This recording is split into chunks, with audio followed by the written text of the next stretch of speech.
एक बात बताया जाए, मेरा नाम मुफ्ती रजा है, दैनिक भास्कर से नहीं। ये जो यात्रा कर रहे हैं बिहार में बदलाव लाने के लिए, क्या लगता है कि जो पार्टियां काम कर रही है वो किस तरह का बदलाव लाएगी? नहीं, देखिए, इस पदयात्रा में मैं हमेशा ये बात बताता हूं कि समाज में सामाजिक राजनीतिक जीवन में ज्यादातर समय आपका और हमारा इस बात पर जाता है कि बिहार में किस दल ने, किस नेता ने अच्छा किया, किसने खराब किया।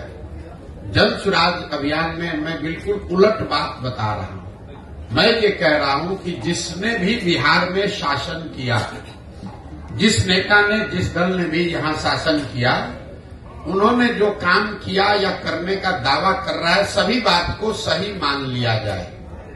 ये मान लीजिए कि कांग्रेस ने 40-45 साल बिहार में विकास किया, जो उनका दावा है।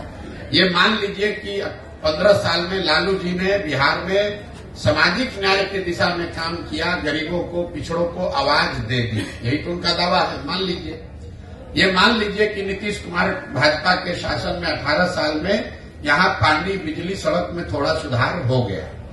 लेकिन अगर इन सारे बातों को, सारे दावों को सही मान भी लीजिए, तो भी इस बात से कोई इनकार नहीं कर सकता है कि बिहार आज भी देश का सबसे गरीब, सबसे पिछड़ा, सबसे ज्यादा अशिक्षित, सबसे ज्यादा भूखमरी वाला राज्य है। तो कोई तो ऐसी बात है जो आपको, हमको समझ में नहीं आ रही है।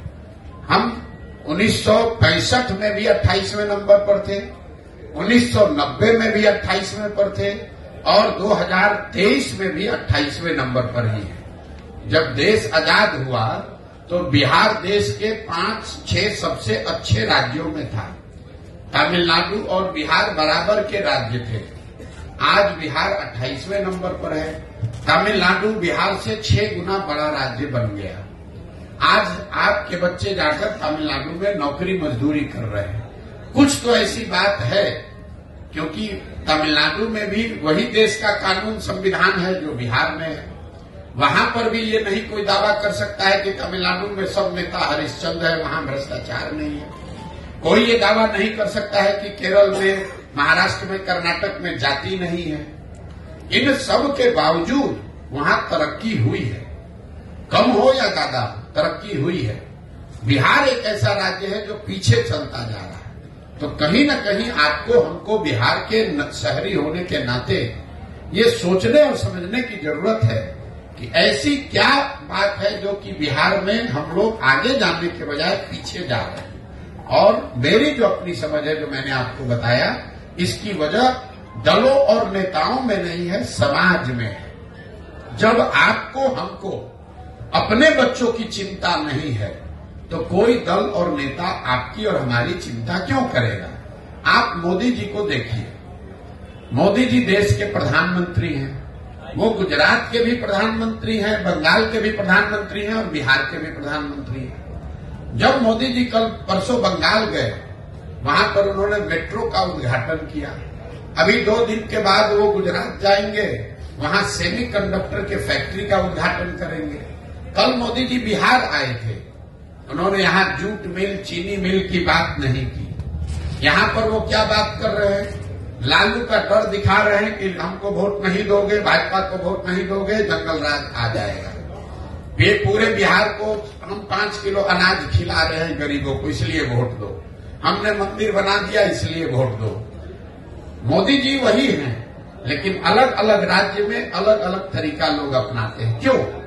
क्योंकि उनको भी मालूम है कि बिहार में लोग पढ़ाई और रोजगार नहीं मांग रहे हैं। बिहार में लोग 5 किलो अनाज मांग रहे हैं, हिंदू मुसलमान मांग रहे हैं, जाति मांग रहे हैं। तो आपको जातिगत जनगणना मिला। जो चीज आप लोकतंत्र में मांगेंगे वही तो मिलेगा। हम लोग इस पर चिंता करते हैं कि वोट किसको दिया जाए। मेरी अपनी 20 वर्ष की समझ है कि किसको आप वोट देते हैं ये जरूरी नहीं है। ज्यादा महत्वपूर्ण है कि आप वोट किस बात के लिए देते हैं। एक और आपको आंकड़ा दे रहा हूं, जितने दक्षिण के राज्य हैं जो आज देश में आगे हैं, केरल, तमिलनाडु, कर्नाटक, आंध्र प्रदेश, तेलंगाना, कोई भी ऐसा राज्य नहीं है जहां एक व्यक्ति 10 वर्ष से ज्यादा मुख्यमंत्री लगातार रहा हो। लेकिन बिहार में आप देख लीजिए 32 बरस से लालू नीतीश इसके आगे हम लोग देखने को तैयार ही नहीं है। ये इसलिए है कि जाति धर्म के नाम पर बंधुआ मजदूरी हो गई, एक आदमी बन गया, अब वो और उसके बच्चे ही यहाँ पर आगे चलाते रहेंगे। तो नई हवा, नई सोच, नया प्रयास हो नहीं रहा है। इसलिए नहीं हो रहा है कि समाज उसके लिए वोट नहीं कर रहा है। तो जब तक आप समाज में ये सुधार नहीं लाएंगे कि मेरे भाई तुम पाकिस्तान और पुलवामा के लिए वोट दे रहे हो, जबकि तुम्हारे बच्चे जाकर गुजरात में, तमिलनाडु में मजदूरी कर रहे हैं, तो तुम्हारा भला कैसे होगा।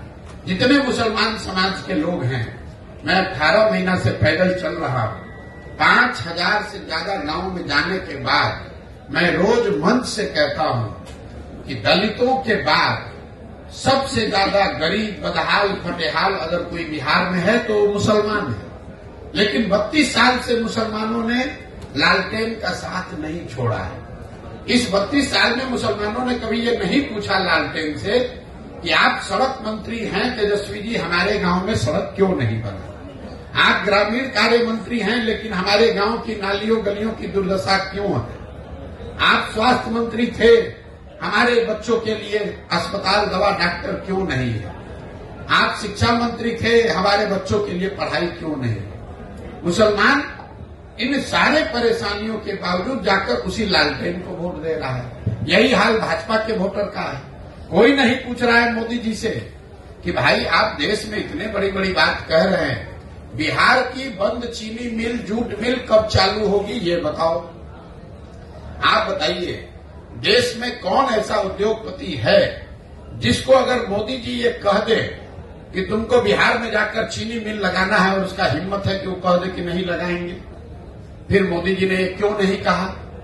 इसलिए नहीं कहा कि उनको मालूम है कि ये काम करे चाहे न करे, बिहार की जनता हमको मुफ्त में वोट देगी ही देगी। उनको मालूम है कि बिहार की जनता भाजपा को सिर्फ एक बात पर वोट देगी, लालू का डर दिखाते रहो, वोट बोड़ा में लेते रहो, मंदिर और अनाज की बात करते रहो, लोगों से वोट लेते रहो। इसी तरह लालू जी को पता चल गया है कि मुसलमानों के लिए काम नहीं करना है, उनको सिर्फ भाजपा का डर दिखाते रहना है।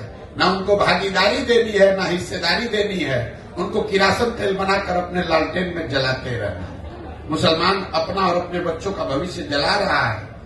लालटेन की रोशनी लालू जी के घर में हो रही है, मुसलमानों के घर में नहीं हो रही है। लेकिन अगर ये बात मुसलमानों को नहीं समझ में आएगी तो कैसे कोई सुधार ला देगा। कोई एक प्रशांत किशोर आ जाए कि 10 प्रशांत किशोर आ जाए। इसीलिए हमने दल नहीं बनाया है, इसीलिए हम वोट नहीं मांग रहे हैं। हम ये कह रहे हैं कि नहीं, पहले आप समझो, आप खड़े हो। अगर आप अपने बच्चों के लिए खड़े होगे तो प्रशांत किशोर आपकी मदद करेंगे। आपको लग रहा है कि हम कुछ नया काम कर रहे हैं, हम अपने दिमाग में वही काम कर रहे हैं जो पहले कर रहे थे। पहले मैं दलों को, नेताओं को सलाह देता था, उनको ये बताता था कि किस तरीके से संगठित होइए, किस तरह से अपने दल का गठन कीजिए, किस तरीके से चुनाव का प्रचार कीजिए, किन मुद्दों की बात कीजिए, कैसे भाषण दीजिए ताकि आप जीत कर आइए। काम अभी भी मैं वही कर रहा हूं और दलों और नेताओं को छोड़ दिया। बिहार के गांव गांव जाकर लड़कों को, बच्चों को बता रहा हूं कि मेरे भाई तुम्हें नया दल चाहिए, ये 4-5 दलों ने तुमको और तुम्हारे बच्चों को ठगा है, तो तुम साथ में आओ। पैसे की, व्यवस्था की, जाति की, चुनाव की चिंता प्रशांत किशोर पर, जनसुराज पर छोड़ दो, तुम साथ में आओ, एक नया दल, नया विकल्प बनाओ ताकि तुम्हारे और तुम्हारे बच्चों का आने वाला भविष्य बेहतर बने। विकल्प के अभाव में किसी की बंधुआ मजदूरी आपको न करनी पड़े, यही वो प्रयास है। अभी तो सर आप जैसे बताया कि विकल्प चुनना होगा पार्टियों के बाद, तो क्या आप अपनी पार्टी बना रहे हैं? अब देखिए, यही बात है कि आप लोग सवाल करने आते हैं, जो मैं बोल रहा हूं उसको आपने सुना है। मैंने बोला 3 उद्देश्य में एक उद्देश्य है ही कि दल बनाना है, लेकिन दल किसको बनाना है? बिहार में दल कैसे बनता है?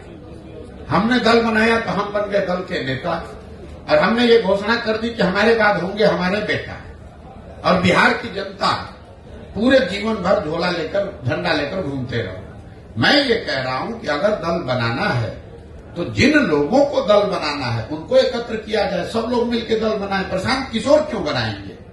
प्रशांत किशोर एक व्यक्ति है, ऐसे तो लाखों लोग बिहार में हैं जो नया दल बनाना चाहते हैं। वो लोग सब साथ में आए और दल बनाए, तब सफलता मिलेगी, तब बिहार में सही मायनों में परिवर्तन होगा। जी सर, एक सवाल होगा आपसे।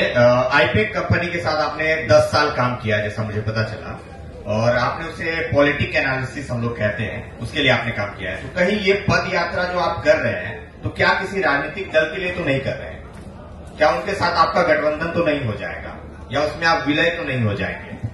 आप अभी नए लड़के हैं, ज्यादा दिन पत्रकारिता का अनुभव आपको नहीं है। पहले बात तो आईपैक कोई कंपनी हमारी है नहीं। आईपैक एक व्यवस्था इस देश में चुनाव प्रबंधन का हमने खड़ा किया 10 बरस में, जिसमें हजारों वो बच्चे जो राजनीति में दलों को ज्वाइन किए बगैर राजनीति में अपनी भूमिका चुनाव में दे सकते हैं, उनके लिए वो प्लेटफॉर्म था। उस काम को 2021 को 2 मई 2021 को सार्वजनिक तौर पर देश के मीडिया के सामने हमने कहा कि अब इस काम को हम छोड़ रहे हैं, और छोड़ने के बाद 2 बरस से बिहार में गांव-गांव में घूम रहे हैं। आपको अभी आप छोटा मोटा कुछ पत्रकारिता करते होंगे, हम आपको 2-4 लाख रुपया देते हैं, जितना पैसा कहोगे उतना देंगे। 10 दिन खाली पैदल चल के दिखा दो, कह रहे हो कि दूसरे पार्टी के लिए कर रहे हैं। 10 दिन 20-20 किलोमीटर चल के खाली तुम दिखा दो। अब पैसा जो कहोगे कैमरे पर कह रहे हैं, जितना पैसा कहोगे उतना देंगे मजदूरी तुमको। हम कह रहे हैं पैसे की बात नहीं, हम आपके साथ चलने को तैयार हैं। आप हमारे साथ मत चलिए। आप ऐसे जो लोग ये कह रहे हैं कि दूसरे दल के लिए काम कर रहे हैं, तो जो दल हमको हायर किया है काम करने के लिए, हमको इंगेज किया है, आपको लगता है कि इतना पैसा कोई दे सकता है कि हम अपना जीवन खपा देंगे पैदल चलने में? यही आपकी समझ है? मतलब हमारी यहाँ देश में किसी के पास इतना पैसा है कि हमको अपना जीवन खपाने के लिए, कभी आपने सुना है कि कोई 2 बरस अपना घर परिवार छोड़कर टेंट में धूल फाक रहे हैं और आप कह रहे हैं कि कोई दल का काम कर रहे हैं? वो दल वाला अपने एसी से नहीं निकल रहा है और हम उसके लिए गांव-गांव में धूल फाकेंगे? हम 10 बरस 1-2 राज्य में नहीं 10 राज्य में मुख्यमंत्री बनाए हैं, कहीं आज तक रोड पर चलने की जरूरत है उसके लिए हमको? कंप्यूटर लेके अपने एसी कमरा में बैठेंगे वहां से उसको न बोलेंगे कि तुम जाओ रोड पर, हम काहे के लिए जाएंगे भाई? जनता के लिए आप इसका मतलब रोड पे कभी आना नहीं चाहेंगे? तो सर रोड पे जो आप आए हैं, बैठो अभी क्या करते हो? बैठो। ज्यादा जब पत्रकारिता करने आए हैं ना, थोड़ा विषय और सवाल की गंभीरता बनाकर रखिए। जबरदस्ती का बहुत ज्यादा बोलने से विद्वता नहीं छलकती है। हम क्या कर रहे हैं अभी आपको समझने में थोड़ा समय लगेगा, लेकिन आपको इतना ही कहेंगे कि जो हम कह रहे हैं उसको मत सुनिए, जो कर रहे हैं उसको देखिए। अगर आप ही की इतनी समझ होती, अगर 2011 में तुम्हें कहते कि हम देश में चुनाव प्रबंधन का कोई चीज खड़ा कर रहे हैं, जहां बड़ा बड़ा दल और नेता हमारे पास आएगा सलाह लेने की चुनाव कैसे लड़ा जाता है, तो तुम्हारे जैसा आदमी उस समय कहता भैया ऐसा कभी हो सकता है? कभी हो सकता है ऐसा? ठीक है सर, मेरा नाम अमरेंद्र है, मैं आज तक से जुड़ा हुआ हूं। मेरा कोई सवाल नहीं है, इसलिए सवाल नहीं है कि पहले तो पक्ष से सवाल होता था, अब विपक्ष से सवाल होता है। न तो अब पक्ष है न विपक्ष है, इसलिए मेरी एक राय है। जिस तरह से आप ग्रामीण स्तर पर पंचायत दर पंचायत भ्रमण करते हैं, तो मेरी अपनी राय है कि आजकल राजनीति किसान पर ज्यादा फोकस हो रहा है, तो क्यों नहीं जन सुराज जो है, जिस तरह से पूरे देश में चैम्बर ऑफ कॉमर्स है, उसी तरह से पंचायत स्तर पर हम चैम्बर ऑफ फार्मर्स का भी गठन करें, बाद में स्टेट लेवल पर करें, ताकि ये सुनिश्चित हो अगर बीज का कीमत चैम्बर ऑफ कॉमर्स तय करे तो फिर अनाज का कीमत चैम्बर ऑफ फार्मर्स तय करेगा। एक ये मेरा सुझाव है। दूसरी बात एक जानना ये चाहते हैं कि जो अभी जो राजनीति में चुनाव में जाति जनगणना बहुत ज्यादा फोकस हो गया है, तो आपकी नजर में ये जाति जनगणना क्या ये सिर्फ पॉलिटिकल बेनिफिट है या फिर जन जन का इसमें फायदा भी है? देखिए, पहली बात आपको बता दें, जो आपने सुझाव दिया उसके लिए धन्यवाद, लेकिन जो लोग आप लोग बिहार में रहते हैं, अगर इस विषय को गंभीरता से समझना चाहते हैं तो अपने आप से ये सवाल पूछिए कि बिहार में किसानों की इतनी बदहाली के बावजूद पिछले 70-75 साल में कोई किसान का नेता, कोई किसान का आंदोलन क्यों नहीं हुआ? इसलिए नहीं हुआ कि बिहार में किसानों की संख्या, विशुद्ध किसानों की संख्या बहुत कम है। जो लोग किसान हैं, जो जमीन के मालिक हैं, वो खेती किसानी नहीं कर रहे हैं, वो रेंट पर अपनी जमीन को दे रहे हैं। उनको किसानों के मुद्दों से बहुत सरोकार नहीं है। उनको जो बटाई का पैसा मिलता है वो एक तरीके से लैंड के ओनर हैं जो उससे रेंट लेते हैं। और जो आदमी एक्चुअली में किसानी कर रहा है वो किसान वो भी नहीं है, क्योंकि उसकी जमीन नहीं है, वो मजदूर है। वो रेंट पर लेकर जमीन पर खेती कर रहा है। बिहार में 95% जो किसान है वो 2 बीघा से कम का मालिक है। तो उसकी जो खेती है वो खाने वाली खेती है, कमाने वाली खेती नहीं है। गांव देहात में आप सुनते होंगे लोग कहते हैं कि भैया रोपनी करने आए हैं, कटिया करने आए हैं, कमाने के लिए इसके बाद लुधियाना जाएंगे, पंजाब जाएंगे, कोयम्बटूर जाएंगे। क्यों ऐसा लोग कहते हैं? क्योंकि खेती यहाँ के लोगों की समझ में, नजर में खाने का जरिया है। अपने और अपने बच्चों के लिए खाने की सुनिश्चितता हो जाए।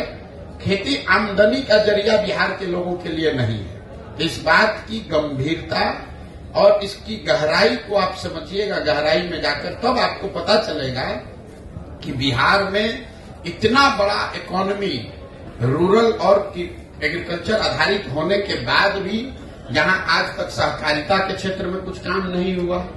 आज तक यहाँ पर फार्मर्स एसोसिएशंस नहीं बने। आज तक यहाँ किसानों के लिए कोई बीज और फसल के बेचने की व्यवस्था सरकारी या गैर सरकारी नहीं बनाई गई। और किसान यहाँ हर साल अपने फसल को 30-40% कम दाम पर बेचकर भी आंदोलित क्यों नहीं होता है? अभी आप देख रहे हैं कि देश में किसानों का आंदोलन चल रहा है। वो कौन किसान है? वो पंजाब के किसान हैं, हरियाणा के किसान हैं, जिन्होंने अपना धान सरकारी मंडियों में पंजाब में 2100 रुपया में बेचा है। पूरे बिहार में किसानों ने धान बेचा है 1600 में, 1700 में, लेकिन बिहार का एक भी आदमी किसान दिल्ली आंदोलन में नहीं गया है, क्योंकि यहाँ पर विशुद्ध किसान बचे ही नहीं हैं।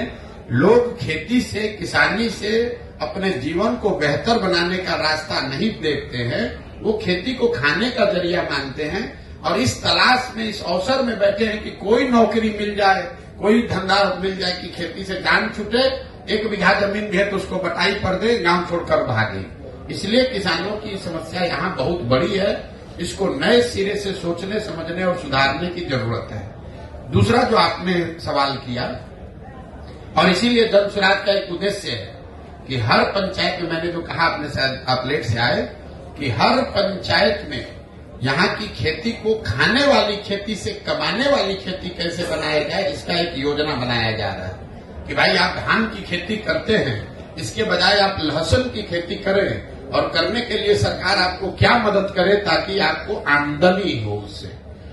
दूसरा जो आपने सवाल किया जातिगत जनगणना का, पिछले 1 साल से हम पैदल चल रहे हैं और हर जगह ये सवाल पूछा जाता है। देखिए, जातिगत जनगणना होने में कोई दिक्कत नहीं, उससे कोई नुकसान नहीं है। पहली बात तो जो बिहार में हुआ वो जनगणना है ही नहीं, वो सर्वे है। जनगणना तो केंद्र सरकार का मामला है। सर्वे और जनगणना में ये फर्क है कि जानकारी भले एक ही आई हो, सर्वे का कोई वैधानिक आधार नहीं है। मान लीजिए कि बिहार के आर्थिक सर्वे, बिहार के जातीय सर्वे में दलितों की संख्या 18% आई और जनगणना में 17.5 या 16 आ गई, तो आधिकारिक तौर पर संख्या वही मानी जाएगी जो जनगणना में है। दूसरी बात, जनगणना लोगों ने क्यों कराया, इसका क्या फायदा, नफा, नुकसान है? जनगणना होने में कोई दिक्कत नहीं है, क्योंकि समाज के अलग अलग जाति, समूह, वर्गों की बारे में आपको बेहतर जानकारी मिली। लेकिन सिर्फ जानकारी मिल जाने मात्र से उसकी दशा नहीं सुधरेगी। बिहार में प्रति व्यक्ति आय 35,000 रुपया है, देश में 1,35,000 है। ये जानकारी तो आपको पहले से है, तो क्या इससे बिहार के लोगों की आमदनी बढ़ जाएगी? बिहार में सिर्फ 5% लोग ही कॉलेज तक पहुंच पा रहे हैं, ये जानकारी तो आपके पास है, तो क्या इससे लोगों की शिक्षा की स्थिति सुधर जाएगी? सिर्फ ये ऐसे हुआ कि कोई पुस्तकालय है, लाइब्रेरी है, वहां आप गए, वहां पर सारे पुस्तकें हैं, उससे तो आप पढ़ लिखकर विद्वान नहीं हो जाइएगा। उस पुस्तक को पढ़ना भी पड़ेगा और आप में वो क्षमता भी होनी चाहिए। जो यहाँ पर जातीय सर्वे कराया गया, वो नीतीश कुमार का एक प्रयास था कि इसका राजनीतिकरण करके एक बार समाज को फिर बांटकर इसका राजनीतिक लाभ उठाया जाए। मैं पहले दिन से कह रहा हूं कि इसका कोई राजनीतिक लाभ नहीं मिलेगा और इसका प्रमाण ये है कि जो नीतीश कुमार जातिगत सर्वे के आधार पर चुनाव लड़ने प्रधानमंत्री बनने गए थे, वही भागकर जाकर भाजपा में शामिल हो गए। तो अगर जातिगत सर्वे का चुनावी फायदा होता तो नीतीश बाबू भागकर भाजपा में क्यों जाते? इसका कोई चुनावी फायदा नहीं है। एक और जो महत्वपूर्ण बात है जातिगत सर्वे, सबसे महत्वपूर्ण बात, जातिगत सर्वे जो बिहार में आया वो आपको क्या दिखाता है? जिन जाति समूहों के वंचित होने, पिछड़ा होने की बात पिछले 40-50 साल में कही जा रही है, उन जातिगत समूहों की आर्थिक, सामाजिक, शैक्षणिक स्थिति में कोई सुधार नहीं हुआ है। ये नीतीश लालू जी ने जमीन पर पड़े हुए कीचड़ को अपने मुंह में लगा लिया।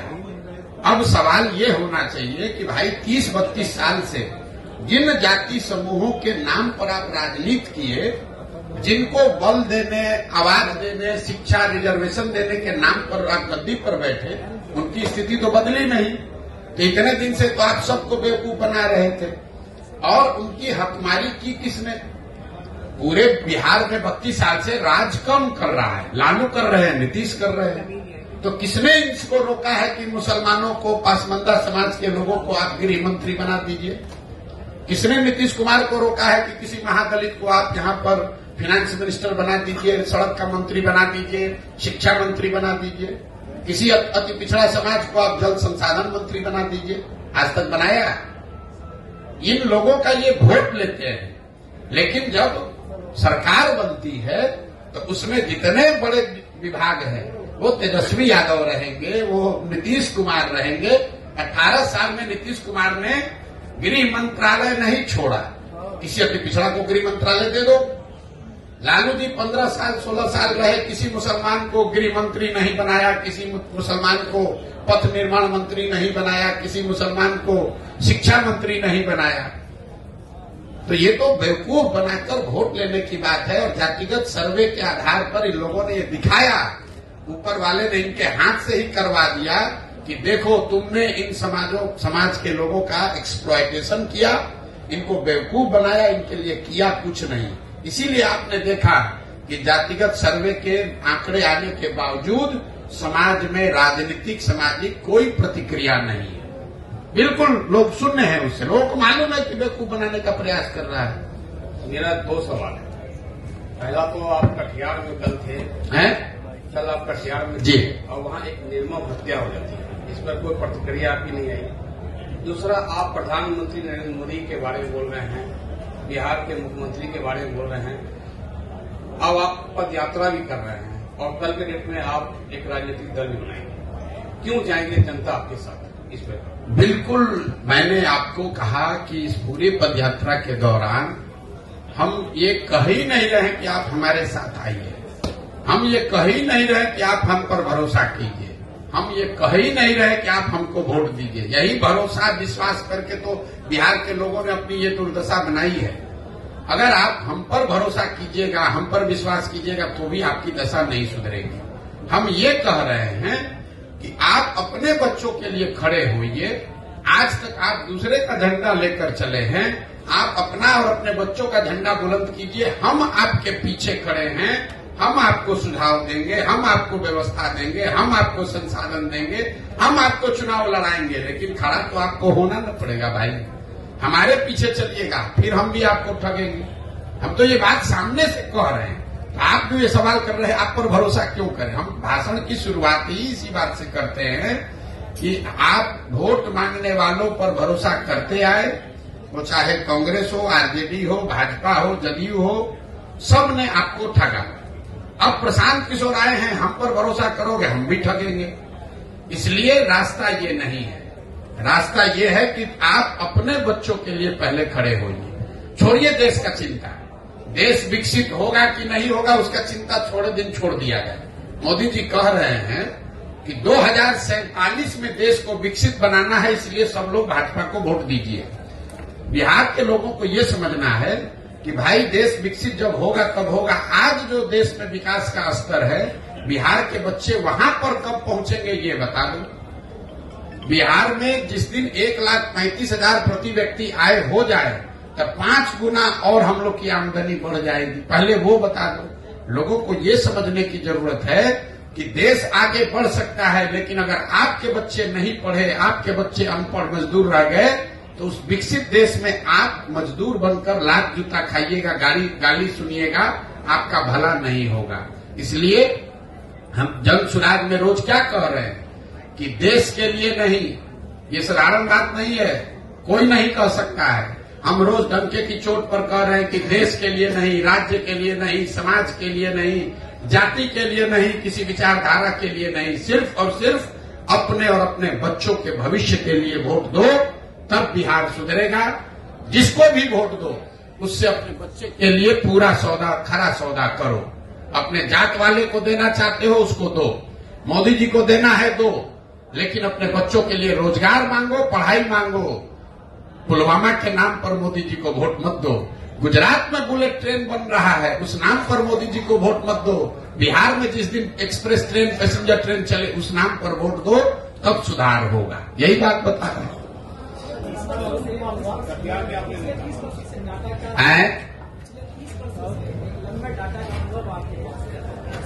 किसका अनुभव है? डेटा का। अच्छा,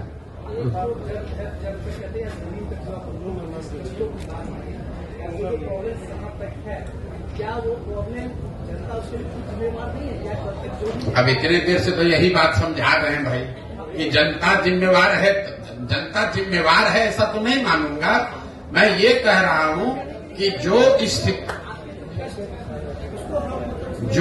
जो आपकी स्थिति है, अगर आप 500 रुपया लेकर मुखिया के चुनाव में वोट देंगे, विधायक को वोट देंगे, तो वो मुखिया और वो विधायक, उससे आप ईमानदारी की अपेक्षा नहीं रख सकते हैं। ठीक है, उसको लेकिन वोट कौन देता है? तब जाए, ठीक बात कहे।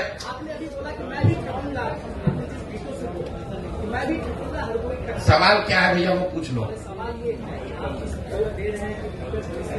भाषण मत दीजिए, सवाल पूछो। सवाल पूछो, डेटा कुछ नहीं बोले अभी तक। अभी तक इतना देर में कोई आपका डेटा सुना नहीं।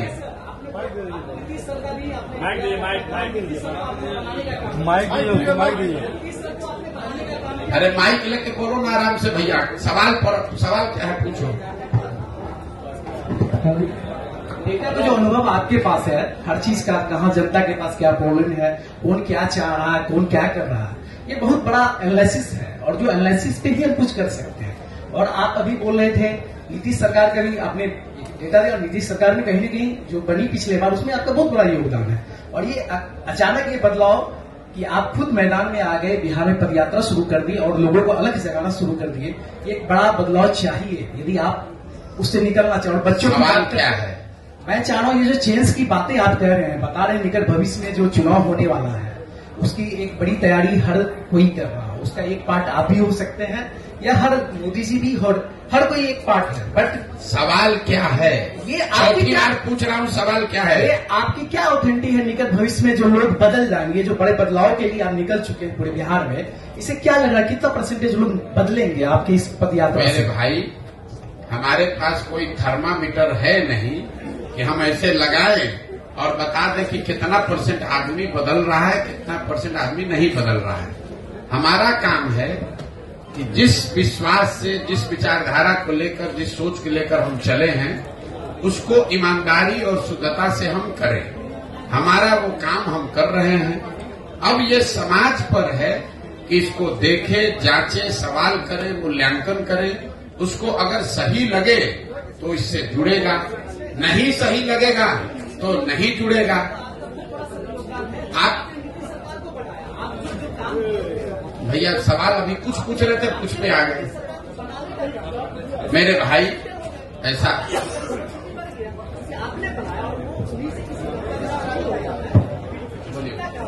मेरा सवाल हम सवाल डॉज किसी का नहीं करते हैं, लेकिन आप सवाल पूछिएगा तभी तो जवाब देगा। भाषण देना चाहते हैं तो भाषण दे दीजिए। मेरा सवाल बिहार के राजनीति व्यवस्था और शिक्षा से रिलेटेड होगी।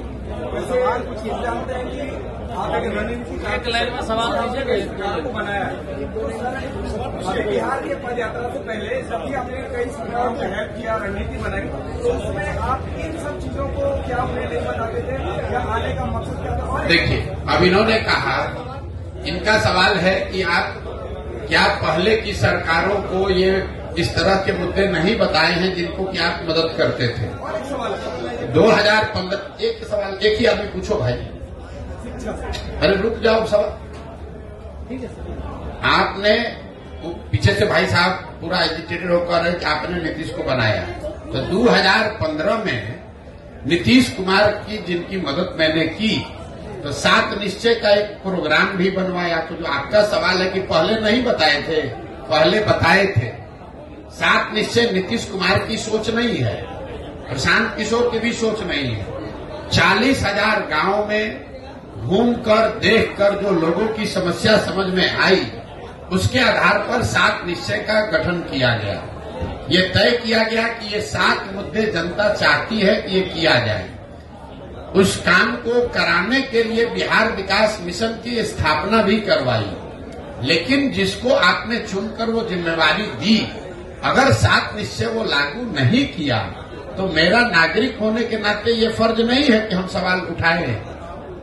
अगर बिहार के हर 18 से 35 साल के बच्चे को बेरोजगारी भत्ता के तौर पर 1,000 रुपया मिलता तो क्या ये बेहतर नहीं होता? वही बात तो आज उठा रहे हैं। अगर बिहार के हर नाली गली का पक्कीकरण हो जाता है तो बिहार की स्थिति नहीं सुधरती, वही बात बता रहे हैं। अगर बिहार के हर गांव घर में नल से पानी पहुंच जाता है तो बिहार के लोगों की दशा नहीं सुधरती, वही बात बता रहे हैं। तो नई बात क्या बता रहे हैं?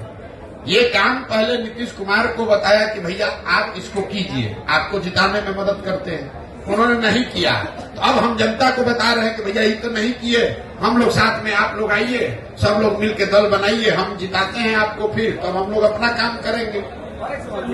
मैं अरुण कुमार, मैं करस्पॉन्डेंट हूँ। मेरा पूरे देश में परिवारवाद का मामला चल रहा है, इससे आप किस रूप में देखते हैं?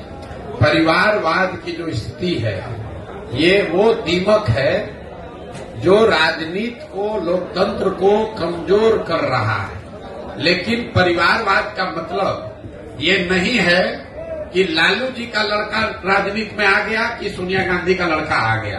परिवारवाद को अगर आपको समझना है तो बिहार की स्थिति को आप जरा देखिए। बिहार का एक आंकड़ा दे रहे हैं, इसको याद समझ लीजिए। बिहार में पिछले 30 वर्ष में जितने लोग सांसद विधायक बने हैं, चाहे वो किसी भी दल के हैं, किसी भी दल का सांसद विधायक है, 30 वर्ष में सबका सूची बनाइएगा तो आपको पता चलेगा कि बिहार में सिर्फ 1250 परिवार के लोग ही विधायक और सांसद बने हैं। बिहार में की आबादी है 13 करोड़, यहाँ रहते हैं 3.5 करोड़ परिवार, लेकिन सिर्फ और सिर्फ 1250 परिवार के लोग ही विधायक सांसद बने हैं। इसका मैं आपको एक उदाहरण दूंगा, आपको समझ में आएगा। आपको हमको लग रहा है मोदी जी आकर बोले कि लालू जी परिवारवाद कर रहे हैं, लालू जी कहेंगे ना तुम्हारे पार्टी में भी परिवार, भाजपा में भी परिवारवाद वाले लोग हैं, हम दोनों को हटा रहे हैं किनारे। आप एक उदाहरण देखिए बिहार के नजरिए से। भाजपा में अभी प्रदेश अध्यक्ष है सम्राट चौधरी जी, उप मुख्यमंत्री इस राज्य के। सम्राट चौधरी जी कौन है? इनके पिताजी का नाम है शकुनी चौधरी। जब इस राज्य में कांग्रेस का शासन था आज से 35 साल पहले, तो शकुनी चौधरी जी कांग्रेस की उस सरकार में विधायक और मंत्री थे। फिर जनता ने कांग्रेस को हटाया, लालू जी की सरकार बनाई, तो लालू जी के भी सरकार में शकुनी चौधरी विधायक और मंत्री बने। फिर जनता ने लालू जी को हटाया, नीतीश जी की सरकार बनाई, नीतीश जी के भी सरकार में शकुनी चौधरी विधायक और मंत्री बने। फिर जनता ने नीतीश कुमार को हटाया, मांझी जी मुख्यमंत्री बने, उसमें भी शकुनी चौधरी विधायक और मंत्री थे। आज जब देश में भाजपा दिख रही है तो भाजपा को भी कोई दूसरा कुशवाहा लड़का नहीं मिला, उनको भी शकुनी चौधरी का लड़का ही मिला है। ये आपको क्या दिखाता है? ये आपको हमको लगता है कि हम कांग्रेस को हटाए, लालू को लाए, लालू को हटाए, नीतीश को लाए। एक ही परिवार का आदमी है, सरकार चाहे किसी की हो। और मैं आपको सिर्फ एक उदाहरण दे रहा हूं। आप किसी भी बिहार के विधानसभा क्षेत्र को उठा लीजिए, किसी विधानसभा और लोकसभा क्षेत्र में पिछले 30 वर्ष में 4-5 से ज्यादा परिवार के लोग न चुनाव लड़े हैं, न जीते हैं, न हारे हैं। तो जब तक इस व्यवस्था को नहीं बदला जाएगा कि विधायक का लड़का विधायक बने, मंत्री का लड़का मंत्री बने, तब तक सुधार नहीं होगा। आप इसको समझिए।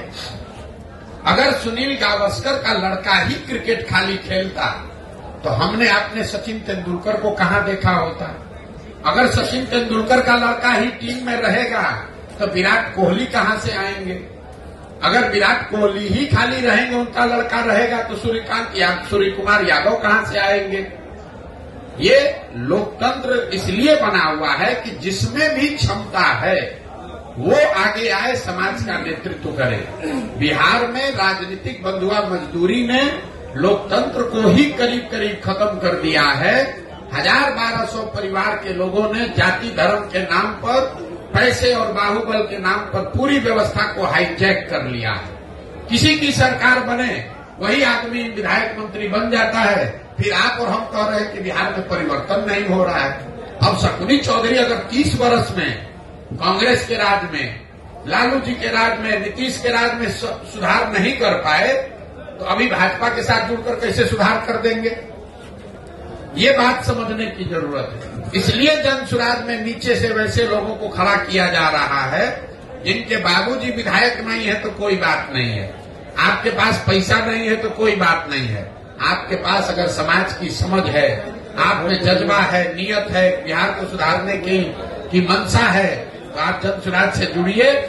बाकी चिंता जन सुराज आपके बिहार में करेगा। बहुत बहुत धन्यवाद भैया, खत्म कीजिए, मेरे दिन भर चलता है। Last question sir. मेरा नाम फैसल करीम है, मैं सीमांचल डायरी से हूँ। मेरा स्पेसिफिक सवाल है सीमांचल को लेकर, क्योंकि आपने बार बार अपने भाषण में ये जिक्र किया है पलायन बिहार की एक बड़ी समस्या है, तो सीमांचल की भी एक बड़ी समस्या है। जब हमने इसको डिग किया तो इसमें सबसे बड़ा कारण हमें फ्लड नजर आता है। तो आपके पास कोई ऐसा रोड मैप है? देखिए, ऐसा है, फ्लड सिर्फ सीमांचल की समस्या नहीं है, कोसी में भी फ्लड की इतनी ही समस्या है। नेपाल से लगता हुआ पूरा जो एरिया है, सीतामढ़ी, शिवहर, वहां पर भी फ्लड की समस्या है। बिहार में 50% जो यहाँ के प्रखंड है वहां फ्लड की संभावना है, या वहां उसका फ्लड का डर है। पलायन बिहार में हमने देखा, जहां पर फ्लड आ रहा है, जहां नहीं आ रहा है, पलायन हर जगह है। ऐसा नहीं है कि जिस प्रखंड में, जिले में बाढ़ नहीं आ रहा है वहां पर उद्योग धंधा चल रहा है, वहां से पलायन नहीं हो रहा है। फर्क इतना है कि जिन प्रखंडों से, जिलों से में बाढ़ आ रहा है वहां पर पलायन का स्तर 60-70% है, जहां पर बाढ़ नहीं आ रहा है वहां का पलायन 40-50% है। तो जल संसाधन को लेकर बिहार में एक नए समुचित होलिस्टिक प्रयास की जरूरत है, क्योंकि सिर्फ बाढ़ की समस्या नहीं है। 50% प्रखंड में बाढ़ है, करीब करीब 25% प्रखंड में, बचे हुए 25% प्रखंड में जल जमाव की समस्या है।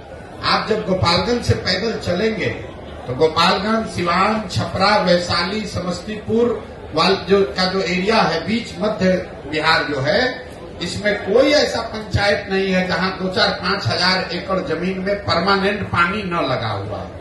इसी तरीके से 1/3 जमीन में सूखे की समस्या है। तो परेशानी यह है कि आधी जमीन में बाढ़ है और आधा जो जमीन ठीक है उसके आधे में या तो जल जमाव है या सूखा है। तो जब तक यहाँ जल प्रबंधन की व्यवस्था समुचित तरीके से ठीक नहीं की जाएगी, तब तक सिर्फ बांध लगाने से, बाढ़ रोकने से बात बनने वाली नहीं है। तो और एक चीज और आपको बता दें, आप लोग पत्रकार हैं, आपके लिए जानकारी का विषय है। बिहार में भ्रष्टाचार हर विभाग में है, लेकिन जल संसाधन से ज्यादा भ्रष्टाचार कहीं नहीं है। इसका प्रमाण क्या है, हम आपको बता देते हैं। यहां चाहे किसी गठबंधन की सरकार रहे, सारे विभागों का बंटवारा होता है। 2 विभाग ऐसे हैं जिसका मुख्यमंत्री रहता है वही रहता है। एक है होम विभाग, गृह विभाग, और दूसरा है जल संसाधन विभाग। ऐसा क्यों? रोड में चोरी कीजिएगा, कल होके हल्ला हो सकता है, आप पकड़ा सकते हैं। एकमात्र विभाग जल संसाधन है जिसमें जितना लूटना है लूट लीजिए और कागज पर लिख दीजिए कि बाढ़ आया सब बह गया। तो जो सत्ता में रहता है बिहार में जल संसाधन विभाग, आप इसको जाके पत्रकार के नाते देख लीजिएगा। नीतीश कुमार 18 साल से मुख्यमंत्री हैं, 9 अलग अलग गवर्नमेंट 9 तरीके के बनाए, लेकिन जल संसाधन विभाग किसी को नहीं दिया। लालू जी जब रहे वो सब विभाग बांट देंगे, जल संसाधन नहीं बांटेंगे। ये इसलिए कि ये दुधारू गाय है। हर साल बाढ़ लाने के नाम पर, बाढ़ से बचाने के नाम पर लोग लूट करते हैं और इस यही वजह है कि ये सुधार नहीं हो रहा है। नीतीश कुमार की राजनीति को किस तरह से देखते हैं? नीतीश कुमार जी की राजनीति को कैसे देखते हैं? नीतीश कुमार की राजनीति को इतना ही देखते हैं, क्या उनके राजनीतिक जीवन का ये अंतिम दौर चल रहा है? जितना हाथ पांव मारना है मार ले। कुछ महीने की राजनीति बची हुई है। जदयू एज ए दल का कोई भविष्य नहीं है, ये दल खत्म हो रहा है। अब देखिए जरा नीतीश कुमार की बात, आप लोग सब पत्रकार लोग इसको सुन लीजिए भाई। आपके हमारे मुख्यमंत्री गए हैं स्कॉटलैंड, याद रखिए स्कॉटलैंड गए हैं बिहार में इन्वेस्टमेंट लाने के लिए। स्कॉटलैंड में एक ही इंडस्ट्री है। स्कॉटलैंड 2 बातों के लिए, 3 बातों के लिए जाना जाता है। स्कॉच विस्की का नाम आप सुने होंगे। तो जिस राज्य का मुख्यमंत्री शराबबंदी की बात कर रहा है वो दुनिया में वहां गया जहां से स्कॉच बनता है, जो स्कॉच के लिए फेमस है। तो काहे के लिए गए हैं वहां? दूसरा, वहां स्कॉटलैंड जाना जाता है मेडिकल की पढ़ाई के लिए। और तीसरा, वहां पर ऊन बनता है बढ़िया। आप बिहार में इतना ठंडा पड़ता नहीं है, शराब यहाँ बिकती नहीं है। अब मेडिकल कॉलेज वहां से कोई आने वाला है नहीं। आप बताइए 18 साल के बाद आपको पूरे दुनिया में स्कॉटलैंड मिला है इन्वेस्टमेंट लाने के लिए। कोई पूछे कि आप शराबबंदी पर 18 साल से बिहार के लोगों का 20,000 करोड़ रुपया साल का नुकसान करा रहे हैं और इन्वेस्टमेंट लाने के लिए स्कॉच बनाने वाले कंट्री में गए, इससे बड़ी हास्यास्पद बात क्या हो सकती है? हमको नहीं मालूम है किसकी सरकार बनने जा रही है। हम इतना हमको मालूम है कि नीतीश कुमार की कहानी अब खत्म है। नहीं, हमारा तो दल ही नहीं है, तो चुनाव कैसे लड़ेंगे? जब दल बना लेंगे तो वार्ड सदस्य से लेकर सांसद तक हर चुनाव लड़ेंगे।